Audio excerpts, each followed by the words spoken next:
जय जगन्नाथ फ्रेंड्स। आज आम हाबिट फॉर्मेशन विषय आलोचना करवा 21 डेज हाबिट फॉर्मेशन थ्योरी विषय प्राय आपण सोशल मीडिया रे फेसबुक इंस्टाग्राम इत्यादि प्राय जानी बा न्यूज पेपर आर्टिकल्स बा आमर विभिन्न प्रकार बुक्स इत्यादि कौटि ना कौटि आपण या विषय शुणी बा जानी निश्चिंत भाव में। प्रकृति में ही 21 डेज हाबिट फॉर्मेशन थ्योरी अमेरिकार प्रसिद्ध doctor plastic surgeon doctor Maxwell Maltz जे यहाँ 1960 मसीह बही साइको साइबरनेटिक्स प्रकाश करते से कही जे आम कौन भी जिनस जदि 21 दिन पर्यंत रिपीटेटिवली करवा ताहले ताहा आमर एक अभ्यास परिणत हो तांकर जो बही अच्छी साइको साइबरनेटिक्स साइको माने मन साइबरनेटिक्स माने नियंत्रण विज्ञान बा कौशल तो एथिरे से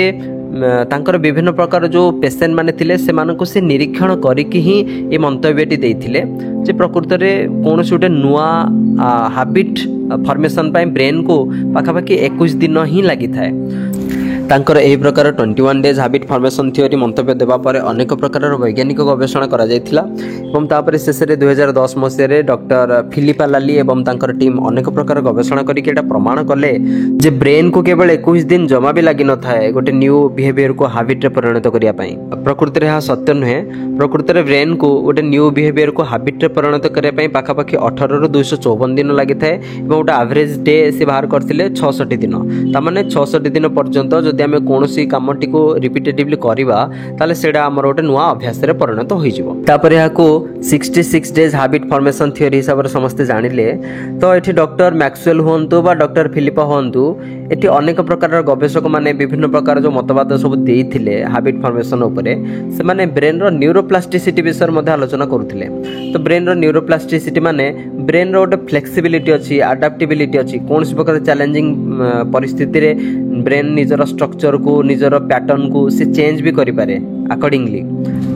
तो यहाँ हूँ सारा कथा जे आम कौन कम को जब बारंबार करवा आरंभ करदेबा से गोटे अभ्यास परिणत हो। सपोज आम जब सकाଳେ 4 उठा चाहते कि उठी पार ना जदि आम किसी दिन पर्यंत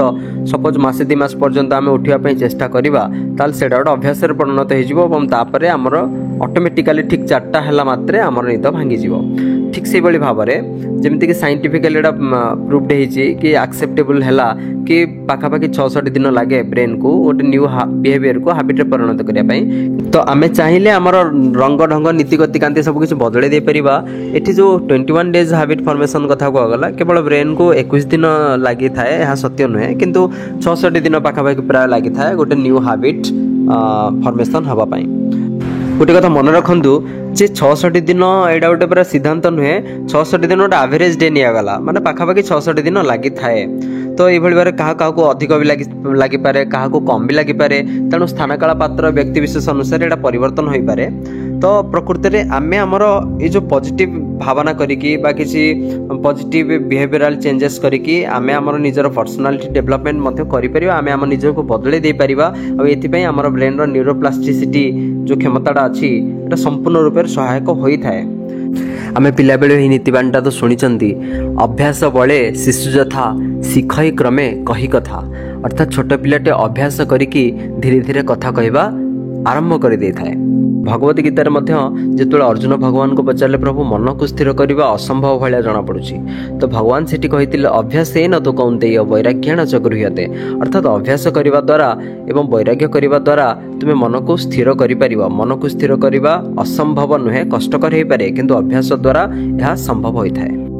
तापर भगवत गीतार 8 अध्याय 8 नंबर श्लोक भगवान कहते अभ्यास योग युक्तेन चेतसा नान्यगामिना परमं पुरुषम दिव्यम याति पार्थानुचिंतयन। और एटी भगवान कहते हे पार्थ तुम्हें अन्य किसी न भाविकी नित्य निरंतर एकाग्रतार सहित मते स्मरण करी करी मते तुम्हें प्राप्त हो पारिबो। एठी मध्य अभ्यास कथा कहगला। डॉक्टर एपीजे अब्दुल कलाम गोटे कथा कहिथिले you can not change your future but you can change your habits and surely your habits will change your future. अर्थात तुम निजर भविष्य तो बदल पारिबनी किंतु तुम तुम अभ्यास को बदल दे पारिबो आ तुम तुम अभ्यास जदि बदल देल ताले से अभ्यास ही तुम भविष्य तो बदल दे पारिबो।